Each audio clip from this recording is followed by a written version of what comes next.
நம்ம oats weight loss smoothie செய்ய போகிறோம். முன்னாடி வந்து நம்ம ஓட்ஸ் மில்க் செஞ்சுருப்போம். அதில் வடிகட்டினது அந்த இதை வச்சு தான் வந்து நம்ம இப்போ வந்து ஓட்ஸ் வெயிட் லாஸ் ஸ்மூதி செய்ய போகிறோம். அது எப்படி செய்யறதுன்னு பார்க்கலாம். இப்போ வந்து இந்த ஆல்ரெடி வடிகட்டி வச்சிருப்போல இந்த ஓட்ஸ் மில்க் செய்யும் போது அதை வந்து ஃபுல்லாக இதில் போட்டுருங்க மிக்ஸி ஜாரில். அதுக்கு அடுத்து ஐஸ் கியூப்ஸ், பேரிச்சம்பழம் டேட்ஸ் போட்டுக்கோங்க. உங்கள் இனிப்புக்கு தகுந்த மாதிரி போட்டுக்கோங்க. இது வந்து ஃபிளாக்ஸ் சீட்ஸ், ஆளி விதையை வந்து நான் வந்து வறுத்து வச்சிருக்கேன். வெறும் சட்டியில் போட்டு சும்மா வறுத்து வச்சிருக்கேன். இது கூட ஹனி ஒரு ஸ்பூன் ஊற்றுறேன். கொக்கோ பவுடர், இது அன்ஸ்வீட்டன்டு கொக்கோ பவுடர் வந்து ஒரு ஸ்பூன் போட்டுக்கலாம்.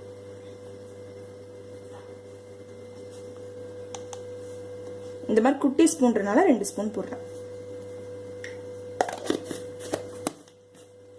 இந்த சினமன் பவுடர், பட்டையை அரைச்சி வச்சிருக்கேன், பட்டைத்தூள். இது வந்து வெயிட் லாஸ்க்கு ரொம்ப யூஸ்ஃபுல்லா இருக்கும். அது கூட கிரீமினஸ் வர்றதுக்காக நல்ல பழுத்த இது வாழைப்பழம் 2 போடுறேன். அது நல்லா பிளாக்கா இருந்தாலும் பரவாயில்ல, ஸ்வீட்டா தான் இருக்கும் நமக்கு. உடச்சி போட்டுக்கோங்க.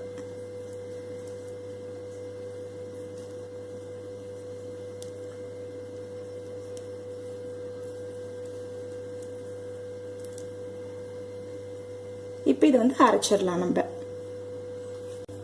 இப்போ நம்ம அரைச்சாச்சு. இதை எப்படி நம்ம டெக்கரேட் பண்றதுன்னு பார்த்துடலாம். ஃபர்ஸ்ட் வந்து சாக்லேட் சாஸ்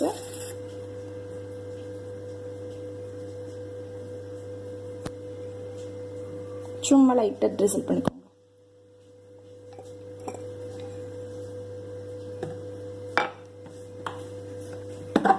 இதுக்கு அடுத்து கொஞ்சமா தேன்,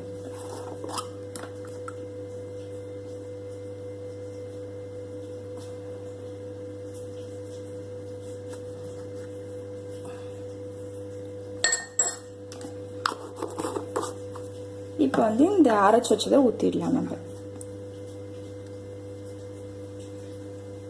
ஸ்மூதி நல்லா திக்கா இருக்கும். உங்களுக்கு கொஞ்சம் லூஸ் கன்சிஸ்டன்சி வேணும்னா கொஞ்சம் பால் ஆட் பண்ணிக்கோங்க நீங்க அரைக்கும் போது.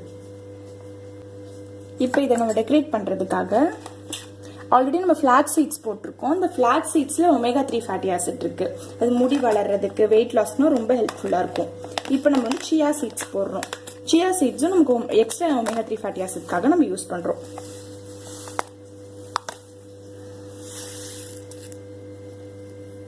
இது போறதுனால கொஞ்சம் நிறைய தண்ணி குடிச்சுக்கோங்க. இது ஏன்னா தண்ணியில போட்டோம்னா நல்லா ஸ்வெல் ஆகும், அப்சர்வ் பண்ணிட்டு தண்ணிய.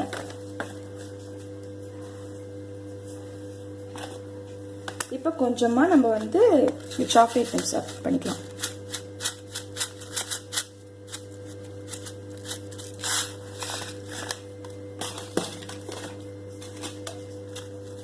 இது கூட உங்கள்கிட்ட இருந்தா இந்த இதுனா ஆப்ஷனல் தான், சும்மா டெக்கரேஷனுக்கு தான். இது போட்டுக்கோங்க. இது குழந்தைங்களுக்கு நீங்க கொடுக்க போறீங்க அப்படின்னா ஒரு வேஃபர் எடுத்து மேலே வச்சிருங்க.